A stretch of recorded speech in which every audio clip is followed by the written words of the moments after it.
Rangers fans, welcome to season 3 of Liberty Blue, the essential New York Rangers podcast. I'm Andrew Chelney. That's Nick Zararis. And Nick, they won 2 games this week. One that wasn't even against the worst team in the league. So that's, by comparison, improvements, baby. Woo! You can only play who's on your schedule. That's the first part of this conversation. Yes, they won 2 hockey games. They have, for at least till tomorrow, given everybody a little breathing room. There isn't a need to make every single game a referendum on everything. I Yep. know everybody is kind of getting to a breaking point where we're all trying to mentally wrap our heads around the fact there's still like 40 something games of this to go. And this team is just really boring to watch on a nightly basis. Like that game against the Bruins was one of the more dull games. And look, I know both teams had a lot of chances in that third period back and forth, but there's a difference between having a lot of chances and an exciting and good hockey game. There were a lot of up and down, back and forth, and then Swayman had a very nice third period and prevented the Rangers from extending that lead. But don't go taking anything crazy out of the last 3 games. Washington is a pretty good team and handled the Rangers pretty convincingly. I know on the ESPN broadcast yesterday, they had said that Laviolette didn't feel like the defensive effort was that bad, which in coach speak means it was very bad. But I'm at a point now where watching these games feels like a chore. It's not fun. It's not enjoyable. Like, at the very least, I should be like, well, at least Brett Berard looks like a functional player. They seem to have figured out what a functional NHL fourth line looks like that doesn't feature multiple plugs. It's nice Johnny Brodzinski got back in the lineup and scored a goal, even though he should have been in the lineup basically this entire time. That we should be celebrating these small victories, but instead, it just kind of feels like none of this matters. Like, these individual games are just buckets of drops of water in a bucket of a big season, and with so much uncertainty on the horizon and so much narrative talk driving the bus, it's hard to really care about these individual games. Great, you hung a 6 spot on the Blackhawks, great. It really doesn't impress me all that much. You barely beat the Bruins, okay, fine. And then Washington, who's actually good, threw you around for 3 periods. You can say you had a good start. That's great and all, but starts don't win hockey games. Finishes do. So everybody can take a breath till tomorrow, but the schedule is going to get hard again, man. You got Dallas and New Jersey this week, and the schedule does not get any easier. There are a little bit of signs of life from this past week that at least it's like, okay, is this finally the beginning of something that could be better than whatever the hell December was? Like, Zibanejad in the first period against Chicago gave the turnover goal against, but then he had some really nice plays. He said, he was actually doing positive things offensively. He back checked a little bit in that game, so it's like, okay, well, we have it's better. We have a little bit of progress. The one thing again is like I can't. Ryan Lindgren continues to play hockey games, and it just it's really baffling to me at this point. I'm not saying that Zach Jones is going to win the Norris. I'm not saying that Zach Jones is this outstanding defense, like Adam Fox-esque defenseman who should be playing top minutes every night, and it's an absolute war crime that he's not playing 30 minutes a game. That's not what I'm saying. But Zach Jones is objectively better than Ryan Lindgren, and the fact that Ryan Lindgren continues to play on the top pairing, mind you, instead of Zach Jones, is nothing short of a complete joke. It really is, and objectively, Ryan Lindgren cannot play NHL defense right now. He just can't. Watch him play. And again, we talked about this before. I'll say it again. If you don't want to believe me, if you don't want to believe the stats nerds, the analytics and the charts and all these things that some people hate out there, just go watch him play. He's slow to pucks. He can't defend, really. Like, he's not doing anything. So, and he's also anchoring the hell out of Adam Fox. Adam Fox has to play both. He's pinching the offensive zone and then having to sprint back on defense because he knows his partner can't do anything to help him out on defense. Zach Jones should be playing over Ryan Lindgren. That shouldn't be a hot take, but to some people, I guess it still is because he's a hashtag warrior and a hashtag glue guy and a hashtag whatever. There are a little bit of signs of life that I liked from this past week that makes me think, okay, maybe this isn't as dead as we feared it could be. They beat Boston, which isn't a great team by any means. They got a lot of problems, but they did win the game, which is better than we could have said for the pretty much entire month of December. Like they beat Dallas that one time. It's like, okay, well, what about everything else? What happened in the rest of the month that, that kind of overshadowed it? But okay, so you beat Boston, you lose to Florida early on. It could have been a lot worse, I guess, is the main takeaway. Ryan Lindgren did injure his own goalie in the process, and now Shesterkin's on IR. But okay, so you lose to Florida, but like the highlight of that game is it could have been worse, which isn't much of a highlight. But with this team, you kind of have to hang on to what you got right now. Okay, so then you go into Boston, you beat them, that's good. Okay, signs of life. Then you get to Washington, you force a couple of turnovers, you make Lindgren make that silly pass up in the middle. Kreider gets the goal. Okay, bad defense, shaky goaltending. Okay, you lose to Washington and then you hang a sixth spot on Chicago. But again, earlier on in the season, they lost to that same Chicago team. So like you said, they can only play who's in front of them. They can only beat who's in front of them. And yes, winning 6-2 against the literal worst team in the league is not much to celebrate about, especially when you're a team that's allegedly a playoff team. God forbid a Stanley Cup contender team like the Rangers supposedly are. But like, it's better. Comparatively to what they did the last time they played, this is better. So I'll take what I can get at this point. They were like 5-15 in their last 20 games going into the weekend. They have been an unmitigated disaster for close to a month. And it's multifaceted. There are a lot of layers as to why things have unraveled the way they have. When you're thinking about the building blocks of how this team is structured, they're set up where their baseline is elite goaltending. If they're not getting at least 910 to 915 goaltending, they already have a shaky foundation. Then the next tier up from that would be your special teams play. The kill has been mostly fine this year, but the power play has been awful. I've got a lot of power play stats. We'll talk about that in a little bit. But special teams is that second tier. The next tier up from that is the Panarin-Fox duo at 5-on-5 of we're getting the Panarin line out there with Adam Fox as much as we can, as often as we can, and that's the third part. The fourth part is the supposed secondary additional scoring of Zibanejad, Kreider, Riley Smith, etc. And then at the very top is who everybody else, Berard, Cooley, etc. Right now, I would venture as far as to say they basically have one of their key planks of the season working right now, and that's the secondary depth guys. I do not think you could say anything about the way this roster was constructed is working the way it was supposed to. I've got a lot of power play stuff. I've got stuff for the Trocheck, Panarin, Lafreniere line this year versus last year in the stats, and everything bears out as being worse. And when you have, 4 of your 5 key planks of your team all regress at once, that tells you two things. Number one, it tells you that everything is very tenuous, and we know that this is professional sports. It's very easy for marginal decreases in talent, marginal offsets in talent, however you want to phrase it, all compounding together. 1 or 2 scoring chances per game doesn't sound like a lot, but if that's each player on each line over the course of an entire season, then it really starts to accumulate. We're almost at the halfway point. So a lot of these numbers, it feels reasonable to say this is a decent sample size for what's wrong with the team. You look at the power play this year versus last year. You look at the Panarin, Lafreniere, Trocheck line this year versus last year. The drop-off is there. It's in the numbers. It's not just everybody watching says, well, Trocheck doesn't look as on the puck and Panarin's not shooting as much. The numbers bear that out. And this is all tenuous.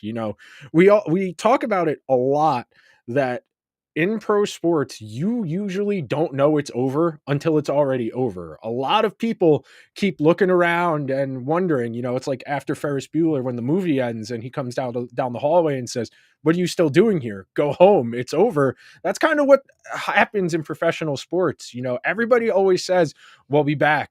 Everybody likes to take that picture of them standing out on the field while the other team celebrates after the game.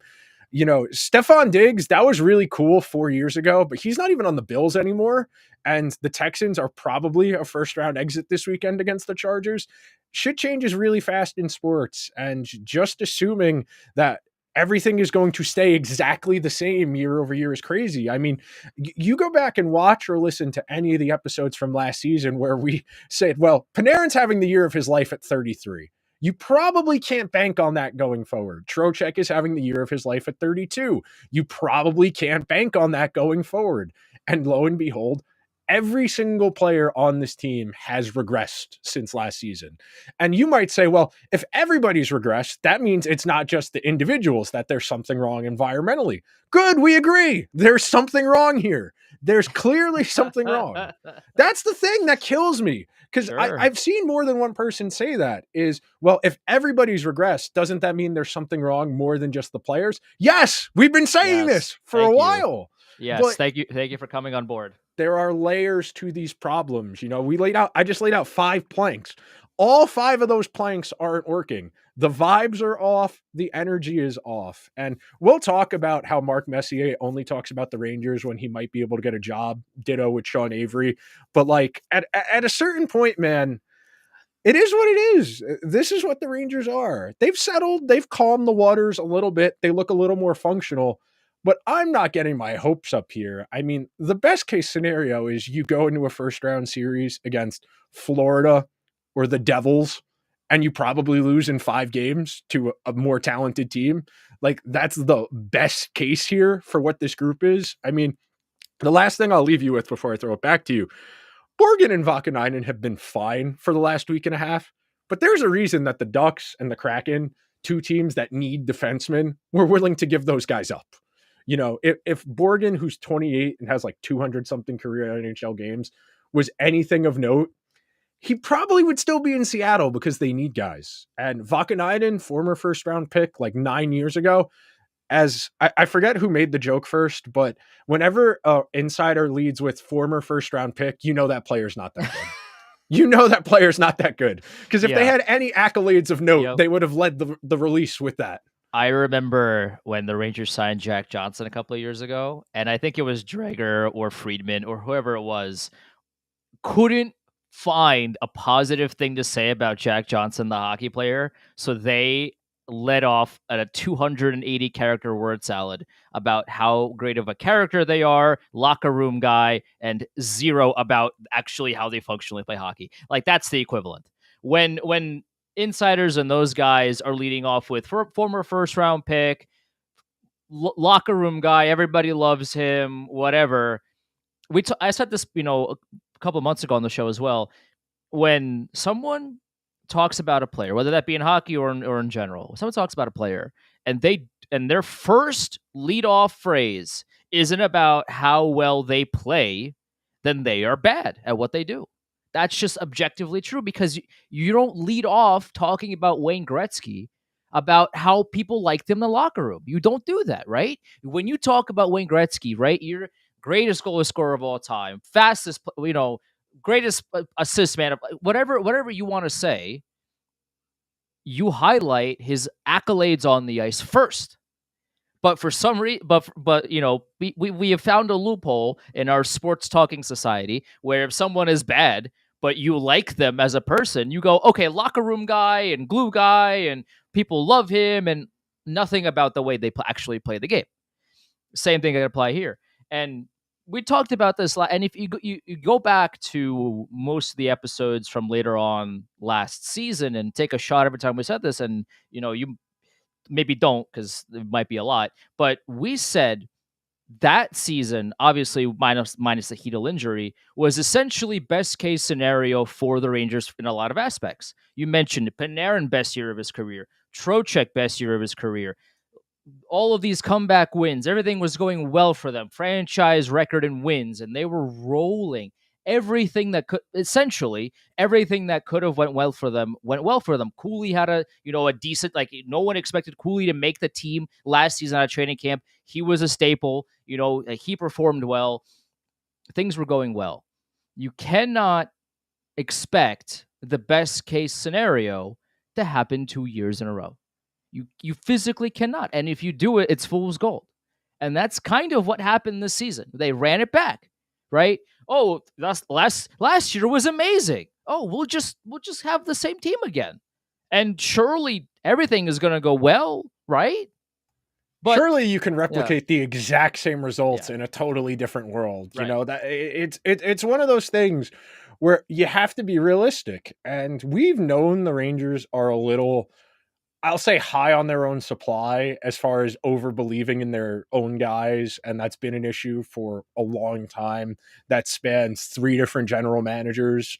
Basically, my entire conscious memory has always been the Rangers overrating their own players, their own prospects. But as far as like tangible problems, we'll start going through some of the numbers now because I do want to illustrate that this is not just a one or a two level thing. This is like everything that can possibly go wrong going wrong simultaneously. So this is first.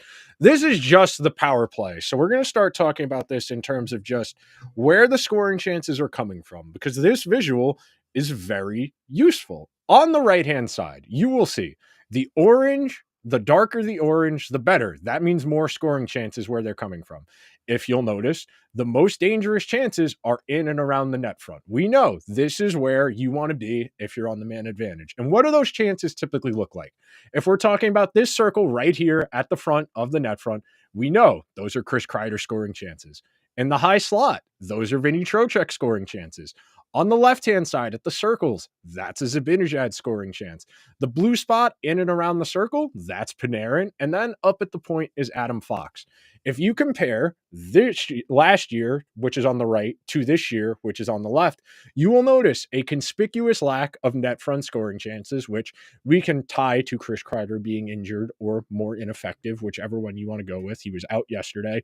We know there's a nagging back injury there, but you'll notice there's more chances from the circle, more chances from the point, fewer from the dangerous areas of the ice. This is a direct and evidential path to showing the differences with the power play. I'm going to get to the actual numbers in a minute, but just visually, the shot maps tell you they are shooting the puck from lower danger areas and it is causing problems for them. And then where is it? Is it this one? I want to make sure. This is the overlay. So the darker colors are the ones that are year over year stronger. So this tells you the darker colors are where they're shooting the puck more from this year than last year. This is last year. This is this year's shot map superimposed over last year's with a transparency effect. And they are shooting the puck a lot more from the left circle and from the point in comparison to last year. That tells me they are not getting the puck to where they need to. And then real quick, I'll do this as well, get this out of the way just so I can take this off. If you'll notice, the Zibanejad scoring chances from last year are on the left, from this year are on the right. This is only on the power play. You'll notice a lot more of these chances that are creeping down towards the net front. Of course, you'll say, well, Nick, they played 82 regular season games last year. They've only played, 30 something this year. Of course, but you'll notice a higher concentration of shots from more dangerous areas, which is where you want to be. The entire point of the power play is that you are in a more favorable position to shoot the puck. And when you have that numbers advantage, when you have that opportunity, you want to be doing something with it. You get that puck to dangerous. The whole point of the power play, you have a two times greater advantage to score based on statistical probability than you do at 5-on-5 on the power play. Two times as great of a chance. And the Rangers power play, which has been their calling card for the entire post 2021 window, is just not there. It's not there, and teams have figured them out. And you can tell that based off of the maps that you showed, and also just a variety of factors. Like, okay, you can argue Kreider not being healthy / older / insert third reason here that you want to put in is affecting that, and you'd be right. But when you look at that map and you go, okay, Zibanejad is that dark blob on the left side, and he's going to either try to force a pass through 17 people or take a shot that might go in. If on the rare occasions he does shoot, maybe it'll go in. But the penalty kill for other teams have figured out, okay, The Rangers are going to try to force that pass, and they're not going to try to get that Kreider deflection this year. Again, whether that be because Kreider's hurt or not, or he's old, I don't know, and we'll never know until 25 years from now when the book comes out. But as of right now, the Rangers have moved away from what made them a lethal power play this year, and for some reason, we're not on the team. We don't know the actual reason, but they've changed their approach to the power play, and it hasn't worked. And when things don't go well, and when nothing goes well for a team that won the President's Trophy last year, made it to the conference finals, and now they're one of the worst teams in the league, you grip your stick too tight. You try to force these passes. The Rangers' favorite pastime is trying to force passes through 7 sticks, and they do it 75 times a game. That is their calling card. That is the thing that they would pay so much money to just keep doing that. Like, they love that stuff. The game against Chicago yesterday was better in the sense that I saw a lot more of just shoot and see what happens. Just get the puck on net, simplify the game, and see and hope that it goes off of someone's back and in the net. And that's what happened. I mean, there was one of the goals that bounced off of Hedo's butt and it went in the net, which is something that we haven't seen a whole lot from the Rangers specifically this year. This was like 2 weeks ago. That wouldn't have been a shot. That would have been like a forced pass again through 6 people, and that probably would have been blocked, and the puck goes the other way. I like what I see. I like what I saw. Again, it's Chicago. You can only play who's in front of you. I like what I saw in terms of, okay, the Rangers are clearly trying to just simplify as much as they possibly can, right? When the fraction is 4-8, you need to get it to 1-2. That's what your math teacher says. You got to simplify the fraction. The Rangers are trying to simplify the game of hockey right now. Just get the puck on net and see what happens. And right now on the power play too, they're not doing that as much as I would like them to. When the cross crease pass through the entire other team isn't working, just shoot the puck, man. There's somebody in front of the net, whether that be Kreider or whoever else, that will keep talking. I'm grabbing my dry erase board. That will do their best as Nick walks away from the recording. That, when that pass doesn't go through, there's going to be somebody in front of the net that will come in and try to control that rebound. It's a power play for a reason. You have an extra player on the ice that can clean up the loose change. Like, that's part of the reason a power play is so effective. That's part of the reason why power plays are so dangerous. This is not rockets. Like, this is not breaking news. You have an extra player on the ice comparatively to the other team. So park that person in front of the net, get shots through, and have that person clean up the loose change. If it's not Kreider, who can deflect goals and pucks like it's nobody's business, have somebody there that can at least fight for space at the crease and get these rebounds in the net. Like, you have to simplify the game. I saw that a little bit more in the Chicago game, at least on 5-on-5, which is better. It's again, listen, Chicago's the worst team in the league. I don't want to have any big conclusions that I'm drawing from that experience, but they played Chicago. It's not like they chose their opponent. So they played Chicago, simplified the game, and it worked out for them. They have to continue that. And like you mentioned, their schedule, the next few games and the next few weeks really, is daunting again. They just went through this, and they're going to keep going through it again. You got Dallas, you got New Jersey, you got Colorado, you got all these teams that are coming in that are always threatening to score 10 goals. They might give up 10 goals, such as Colorado, but they also can score 10 goals on you.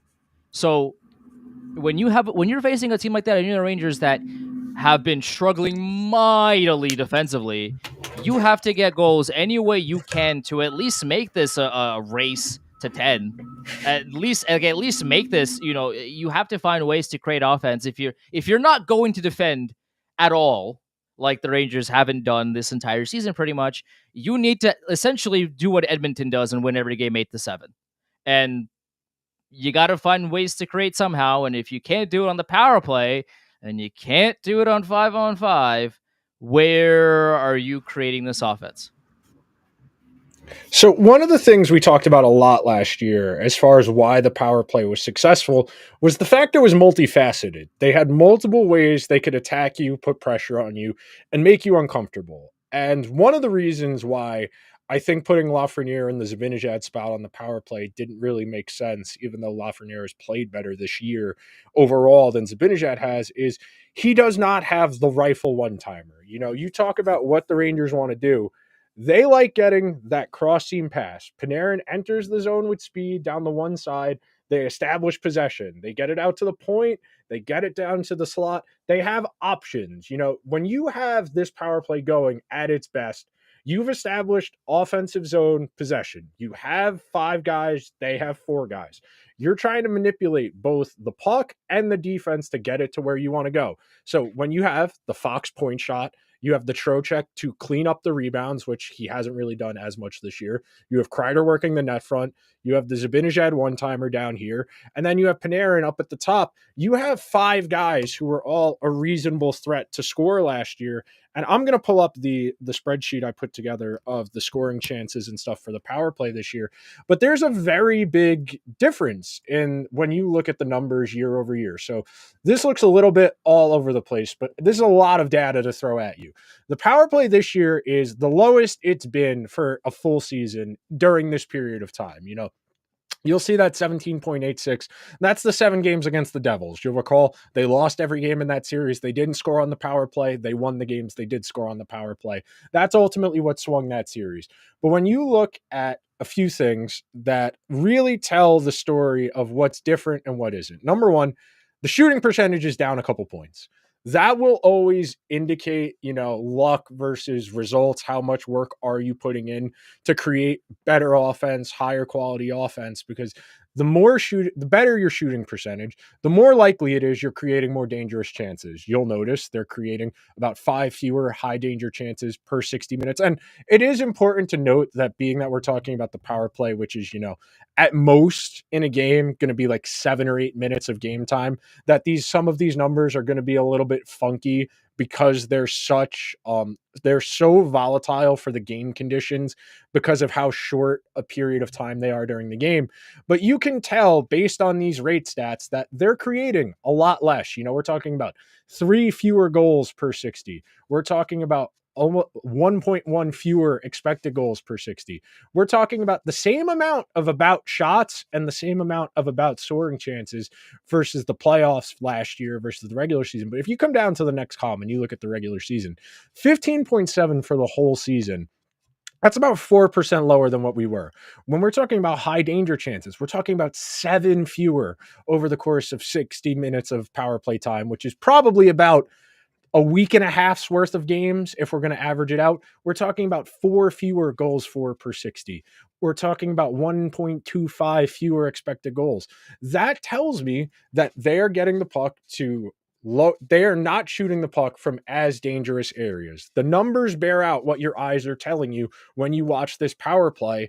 And this, when you have both, when you have the anecdotal evidence of, wow, the power play is terrible, and you have the shot maps, and you have the underlying numbers to support the shot maps, that tells you that, well, something's not right here. And then, because of the magic of numbers, you can even dissect what on the power play isn't working. And we're going to do that. I'm going to throw it to Andrew here for a second so he can get a point in. But every facet of this power play is a little bit worse than last year. And when you combine all of that simultaneously, you get a power play that's bottom 5-ish in the entire league, even though this power play unit has 3 guys who've had point per game seasons, a 50 goal forward, and then Trocheck, who, you know, has been close to a point per game forward. It's really interesting, the duality of man, when it comes to the last season and a half, let's say, of the New York Rangers, where last season, obviously minus the Hedel injury, everything was going well for them. All the shots were going in, all the passes were getting through. The defense was It was okay. Wasn't was bailed out on by Shesterkin and all these. Like there's a lot more effort there, and they won all these games. And now the inverse is happening, where the power play is cold, 5-on-5 offense is cold, the defense doesn't want to be there, forwards don't want to back check. Shesterkin is trying his best. I'll say that. And then now he's on IR. Jonathan Quick did not have a good game against Washington. Like Louis Domingue got a win against Chicago. So you know what? Slow clap to Spicy Pork over there. But essentially, now everything that could go bad for the Rangers, minus injuries, is on the ice. Everything, all the goodwill they had last season, where they had the confidence and the swagger and all these, all of the quote unquote intangibles, they have lost that, and now it's the opposite, where they are gripping their sticks too tightly. They are trying to force passes. They're shooting. The shots they're getting aren't great. They're getting blocked a lot of the time. They went from a team that thrives in unpredictability to a team that is so utterly predictable that teams can essentially skate circles around them, like Washington did. I understand the Rangers scored 4 goals, but Washington had clear control of that entire for most of that game. There were stretches where the Rangers actually showed life, especially in that first period, where the Rangers were skating well, but then late penalty for the Rangers, goal for the Caps, and then off they went.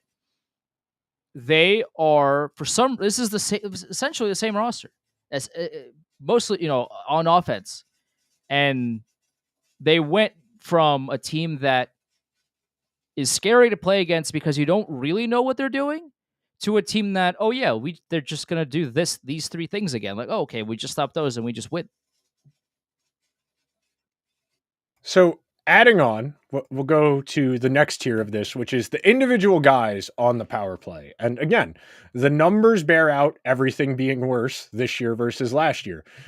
For the most part, when you talk about chances, individual chances, expected goals, high danger chances, shooting percentage, and then just shots versus this year versus last year, the rate stats really tell the story. When you think about 1.98 for Zibanejad versus 2.13, and then 3.55 for Kreider versus 2.98, 2.07 to 2.8, 1.62 to 1.49. The only person who is generating more individual expected goals this year is Fox. And you don't want your defenseman you don't want your power play. And look, Fox has a good shot. He very easily can be a 15 goal guy pretty consistently for a defenseman, which is that upper echelon. But you don't want plays ending in point shots when you're on the power play, because that is probably the lowest percentage shot you're going to get, because it's from the furthest away. And you just think about it simple logic wise, the reason that shot is less valuable is because it's more difficult to make from further away, more traffic in front, which can help you or it can hurt you. You look at the shooting percentages, where Zibanejad is about half of what he was last year. Kreider is 7% worse than last year. Trocheck's is 7% worse than last year. Panarin is a little bit better than last year, but he's also not shooting as much. You compare 14.26 shots per 60 versus 17.37. So we're talking about 3 shots fewer per 60 minutes of power play time. When you try and break down, when you ask a big question like what's wrong with the power play, there's a lot of answers to it. They're getting less lucky on their shots. They're shooting the puck less overall as a unit. They're getting the puck to less dangerous areas. They aren't being as decisive or unpredictable, like you were just saying. And when you have this much data to point out each individual phase of what's not working and what's wrong, it starts to paint a picture. And we've established the power play is like essential, fundamental to what this team is. They can't get by with an average power play if they want to be a serious Stanley Cup contender. If they just want to be a playoff team, yeah, they can finish 17th in power play. That's fine. But even last year in the playoffs, where the offense did start to dry up against Carolina later in that series and against Florida, the power play was still going pretty well. And in the playoffs, fewer chances, harder to convert, better teams, but they were still playing better than this. And that tells me something, because you're playing lower quality of competition in the regular season than you are in the playoffs every night. And it's multifaceted. If Kreider is not as dangerous at the net front. Well, that eliminates some of the Fox point shots. And that means some of the Fox point shots that were originally going to be deflections or redirects are now just going to be point shots, which, if the goalie has a clean line of sight, are pretty easy to save. That de incentivizes Fox to shoot and makes the net front more difficult. So that means Trocheck doesn't have as many of those second chance, crash the net rebound opportunities that he got a lot of last year, which means we have to settle for a lot more Zibanejad one-timers. And what does that mean for the defense if we're just funneling the puck to one side of the ice to keep setting up one-timers? Well, we can cue in on that. We can break up the pass before it even gets there, and we can shade a defender to that side to take away the shooting lane. So if that's not there, what do we have left? We have Panarin shots on his offhand, on his offside, I should say, not his offhand, on his offside from a difficult angle, and we have Fox point shots. It's not hard to dissect why this is not working. Without Kreider as the dangerous net front, every other part of this falls apart. Every other part of this falls apart. And that's why we said last week, man, if you're not healthy, sit, get your back straightened out, and then come back. Because there's no point in playing at 60% when everything is this bad. I want to highlight this because it goes to what we were what we're talking about. This guy's saying, Just to Be 77 goes on YouTube. And by the way, we are live on YouTube and on Twitch and all these fun places. Come join us. We're live right now. We are live every Monday. This guy, I have a good point to go off this of guy this. is Go ahead. saying, weren't you saying last year the power plays don't matter because penalties aren't called in the playoffs? No, that's not what we said. We were highlighting last year that penalties aren't called as much in the playoffs. Therefore, you need to improve your 5-on-5 offense. Never did we say power plays don't matter in the playoffs. That is not that we never said that. Neither Nick nor I don't want to speak for you, Nick, but I would have to think that we're on the same page here. We never said power plays don't matter. We were highlighting last season that your 5-on-5 has to generate something because you don't want to have to rely on power plays to win you games in the playoffs. You need to be able to create and generate that offense by yourself without the referees helping you out. That is what we talked about. Never did we say it doesn't matter. That's ridiculous.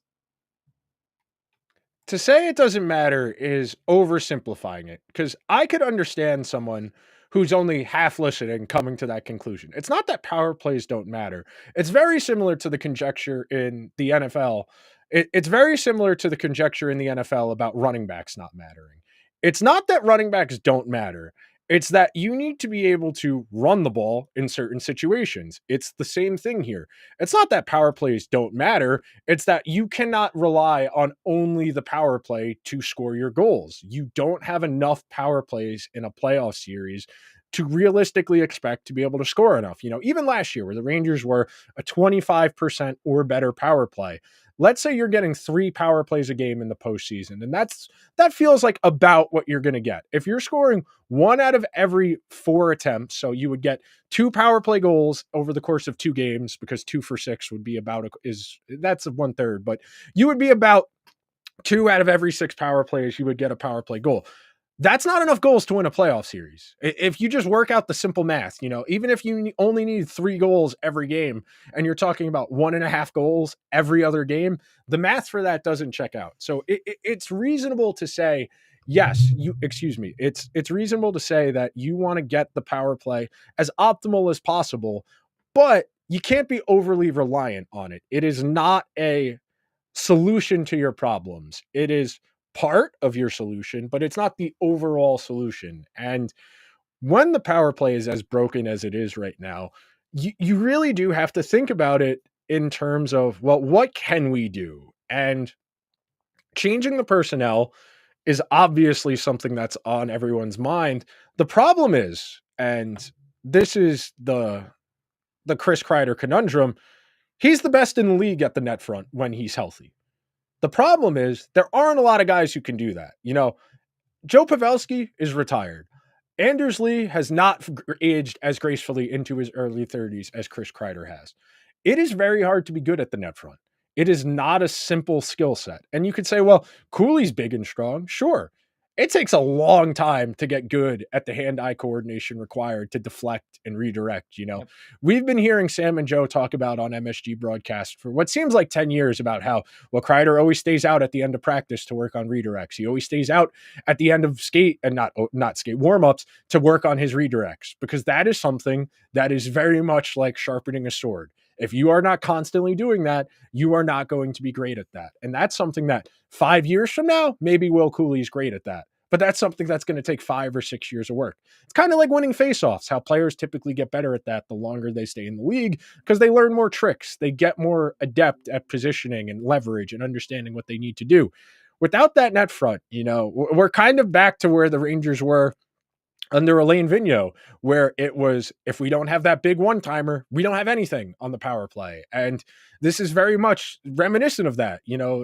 I know there are people who don't remember that, where the Rangers used to not be able to score on the power play at all, where I think about John Tortorella saying Carl Hagelin sucks on the power play, that's why we don't play him there. Or you think about some of those playoff series where they would go 2 or 3 games straight without scoring on the power play because they just didn't have the personnel for it, because they didn't have any superstars. And right now, it feels like they need to fundamentally redesign what they're going to do. You can't expect to run your power play the way you have the last 4 years if you don't have the most important point.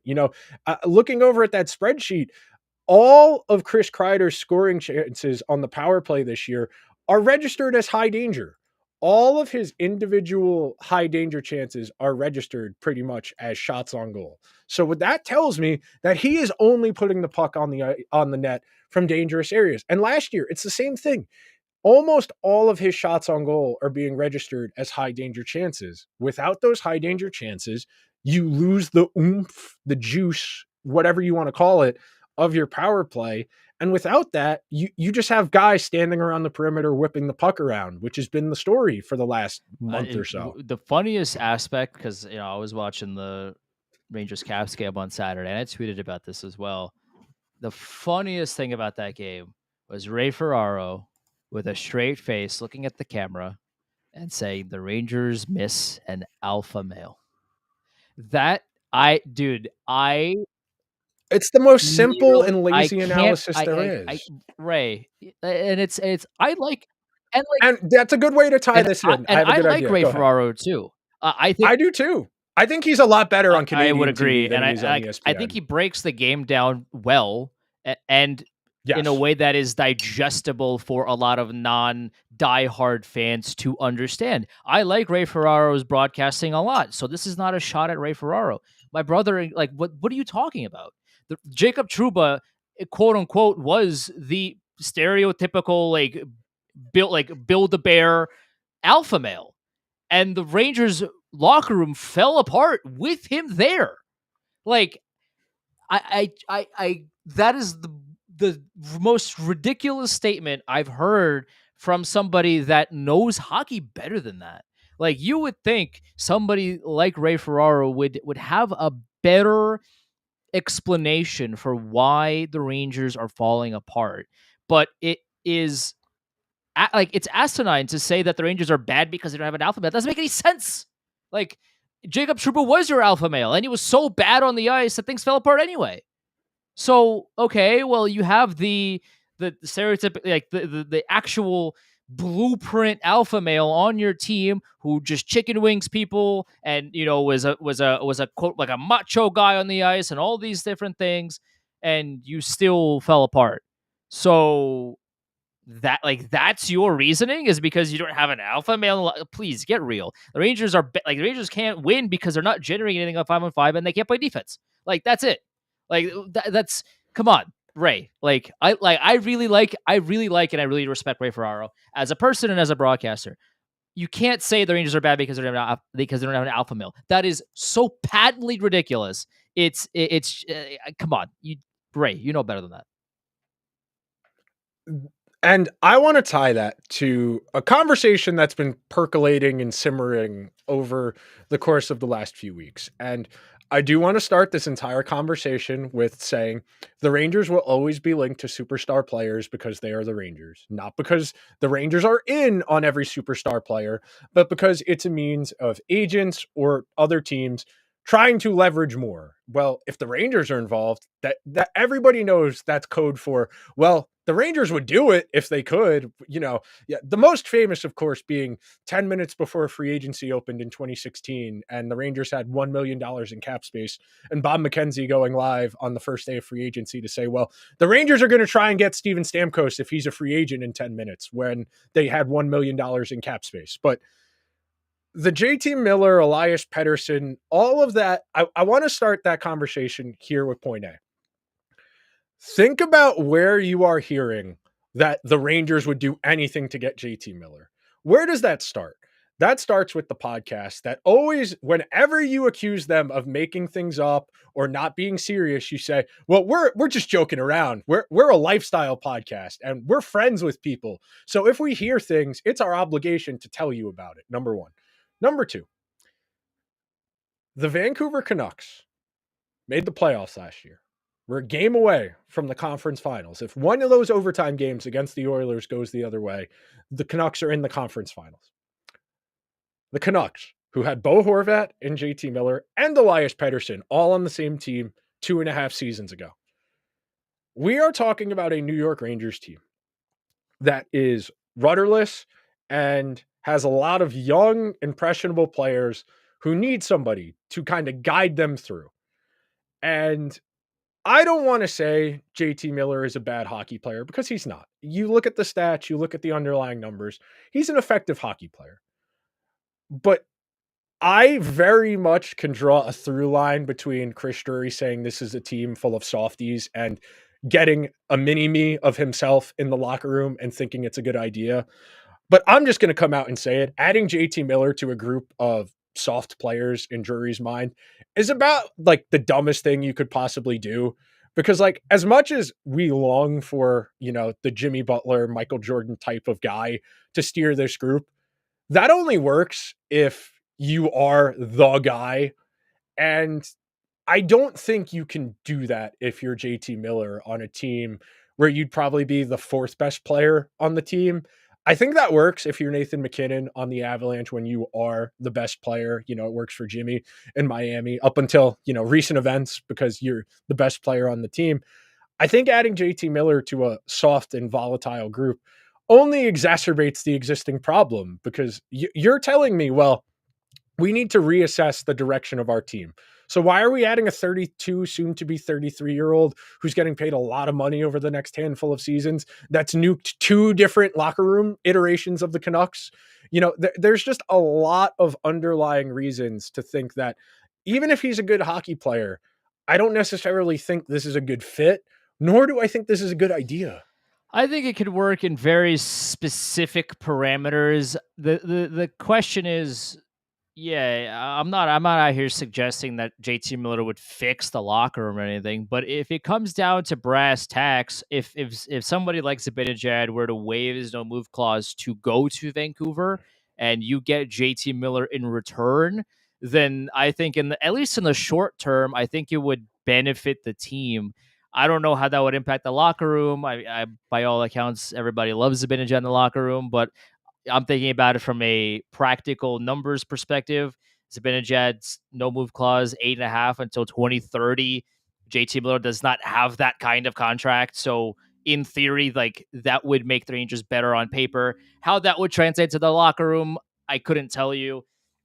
But yeah, I mean, I'm not out here saying that I'm not cheering on the Rangers to get JT Miller. I do think if that trade is out there and Zibanejad would waive his no move clause, then I would see if that would make sense for the Rangers to do.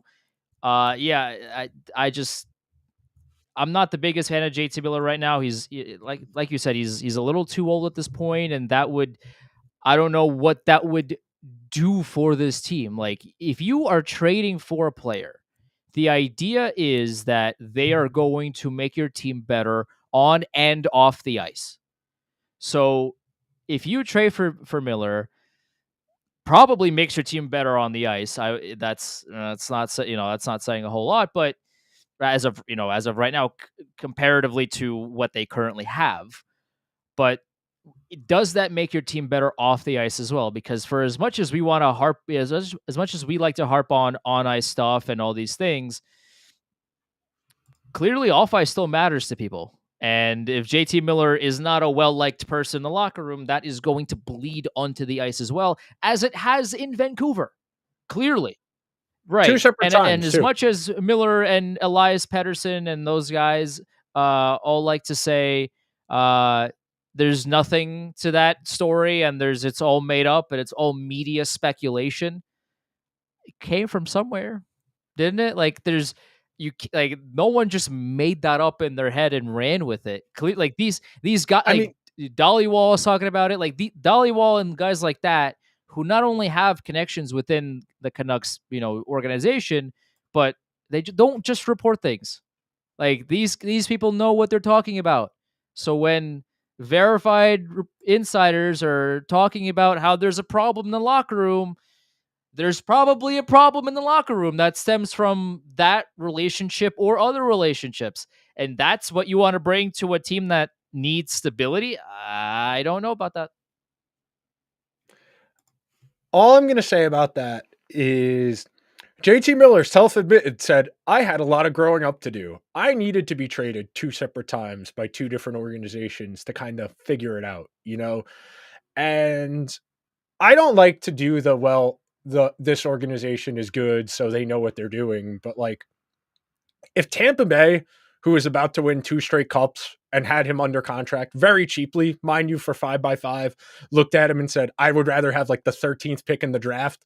I think you can take a reasonable estimation that they were more willing to just cut their losses when they could. And look, JT Miller is better than Mika Zibanejad right now. There's not an argument. The numbers bear that out. The underlying numbers bear that out.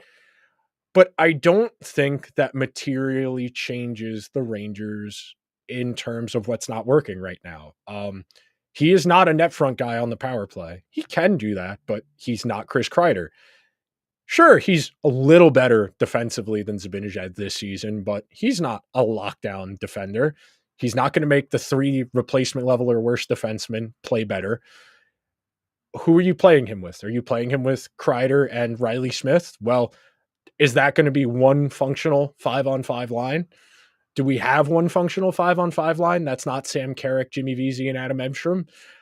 That's really what it comes down to me, and why I've stopped looking at trades as a meaningful solution, at least in season, because there's too much wrong with this team right now.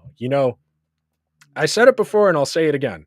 They don't have the above average elite goaltending right now, so they're already on shaky ground. The power play is not going. They have no lines going at 5-on-5. Sure, Hedel, Cooley, and Berard's going fine, but like, they're not playing enough and scoring enough of a volume to make up for the fact the other 2 lines that are supposed to be scoring at 5-on-5 aren't. Okay, well, you're getting depth scoring from there. That's great, but you're not getting the high end scoring at 5-on-5. And then again, the defense is not working. Fundamentally, the defense is not working. And if you add all of that up, swapping out Zibanejad for JT Miller, marginal improvement. That does not address the fundamental issues. And if you want to tell me, well, Chris Drury is going to overhaul the entire team, please tell me how you are overhauling an entire team in one offseason. Right. Or if you get Zibanejad to waive his no trade for JT Miller, okay, that's one. Well, are you going to trade Kreider then? Are you going to trade Trocheck then? Well, no, we can't trade those guys. Those are Drury's guys. Well, we can't trade Trocheck because he's Drury's guy. Well, Trocheck's part of the problem too. Trocheck's played terribly this year, but because he had a good playoffs last year and Zibanejad didn't, Zibanejad's been at the top of the ire list, but Trocheck's been pretty mid. Lafreniere has been pretty mid. Panarin has been pretty average for his standards. And when you have this many things working against you, it seems hard for me to believe you're going to be able to fix it in one offseason. I was having a conversation with somebody yesterday about Borgen, and we both agreed, like, he's an NHL player, but that's exactly the type of player the Rangers will look at and be like, well, we fixed him because he came from Seattle to here and he had a better plus minus while he was here. So we're going to give him a 4x4 contract to play third pair minutes, even though he's probably a replacement level defender. Or same thing with Vakanainen, where he's not bad. He's not good either. The Rangers have so many areas they need to improve on this team. And we're talking about making marginal Yeah. improvements. And looking for those marginal improvements is what got us here in the first place. First of all, I want to highlight a couple of comments that we got. First of all, this guy says Gallant knew this and that's why he got fired. No, Gallant got fired because he can't coach. Can we all establish that really quickly? Okay, I wouldn't say he got fired because he couldn't coach. I will say he got fired because it's a lot easier to fire Sure. the coach than it is to Yes, overhaul but the also roster. he couldn't coach. Both of these things can be true. I can't say he couldn't coach. I would say he was Yes, not a sure. good coach. I would say Gallant was Yeah, a I mean, league like, I average can't. coach with a Can good he team. coach at the NHL level? I sure. But was he a good coach at the NHL level? Could he have did he get the most out of the Rangers? The answer is no. Therefore, that's why he got fired. No. Also, I want to Yes. where this comment. First of all, Dirk, I see your comments. Please stop caps locking all of your comments. We see them. We No, see them. It's that's okay. You don't fine. have to. We don't. You don't have to yell at us. We see them. Also, Mika Zibanejad, contrary to popular belief, was never a great two-way player.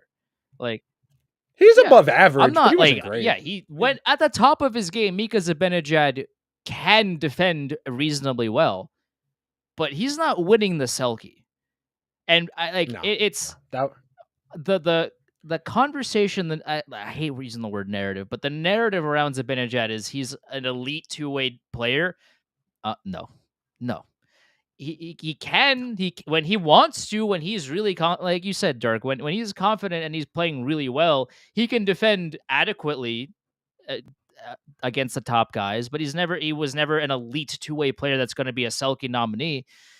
So yeah, and his defense has completely fallen off a cliff, and so has his offense. So my man's is doing he's the Brett Howden right now of the Rangers, even though yesterday against Chicago made that mistake in the front area, and then he got a couple of good plays. Okay, like all right, Meek, I see you. But like overall, especially this season, man, oh boy. And we've talked about Mika Zibanejad ad nauseum, so I don't want to repeat all the things that we said, but yeah, okay, give him confidence. But his defense, it was never great. It was fine. It was better. It's above average, but I wouldn't say Migo was an elite two-way player. Going off of that, one last thing I want to say before we get out of here. I wanted to talk about the defense a little more in depth, but we spent a lot of time talking about the power play. But it's kind of insane they're still playing Lindgren first pair minutes because he's non-functional. If you look at the splits of Fox with Miller versus with Lindgren's like 20 percentage points worse than like all of the metrics when he's away from Fox. And Miller's numbers away from Fox aren't good either.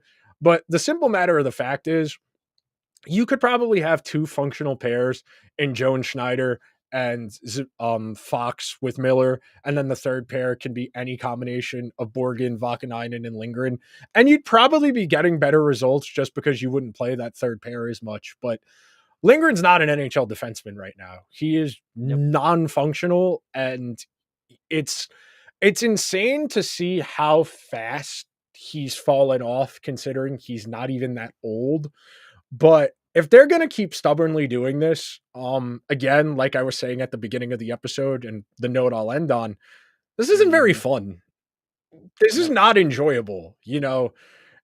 At a certain point, it does feel like you're wasting your time because there are better things to do than watch this iteration of the Rangers. And it sucks because this team is more talented than they've played. And that's kind of what's so galling about all of this and why everybody is kind of at wit's end, for lack of a better word. And people will take their pot shots. It's easy. I don't care. If the Devils want to make fun of the Rangers, it's their prerogative. The Devils are winning hockey games. You can do what you want when you're winning.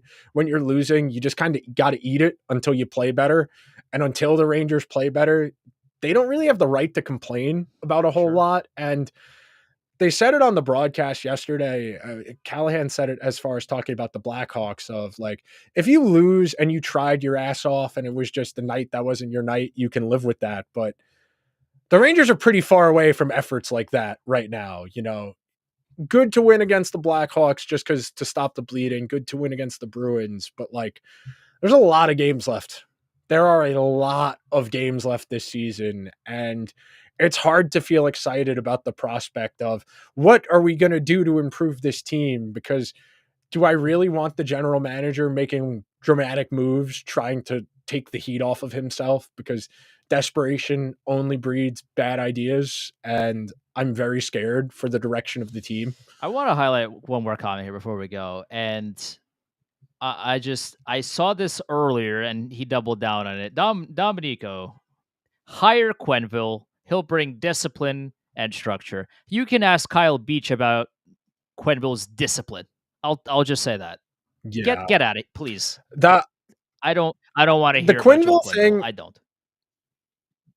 I feel like at this point, it's basically only if a team he has a connection to. Like if the Blues had gone the whole year with Bannister and they were stinky, I could have seen that. But everything I have heard and everything I have read is that nobody asked if he wanted to come even as like an assistant this time around. And that's typically how the career rehab cycle goes is you eat shit as an assistant for a few years and then you get another chance. But like even Bowman was doing other things in and around the hockey world before the Oilers hired him. Quenneville hasn't done that yet. Babcock did that. He did the 2 years of coaching college hockey in Canada to try and, clean up his ideas. And look, if Quenneville ends up on TV, then I think you could start to say he's working his way back. But I just don't think it's worth the headache. And I think that's the biggest reason. And I think you can hide a general manager a lot more than you can hide a head coach because a GM only talks to the media on camera like 3 times a season. Like whereas Quenneville would have to be on TV after every single game. And it's disappointing. It really is disappointing. And the one last thing I'll say before we get out of here, I'm very glad the Rangers are ass right now because it removes us from the Jonathan Toews conversation because good Lord, dude, he hasn't played hockey in a year and a half. You're going to tell me a guy who hasn't played hockey in a year and a half is going to walk off the street onto a playoff team and be a positive impact? Look, man, you can be in great shape. Being in shape versus hockey shape are very different. Again, another one of the great locker room guys that the Rangers so desperately need right now is another one of those Chicago era guys that let the things go, and you want that back in the locker room. The locker room that desperately needs not that in the locker room. Okay, got you. Very nice, very good. All right, that'll do it for this week's Liberty Blue. If you could be so kind, please subscribe to the show wherever you get your podcasts. If you're listening on Apple or Spotify, please throw the show a 5-star review. If you're watching over on YouTube, hit the subscribe button, hit the alarm bell. We will talk to you guys next week, barring any breaking important news of consequence.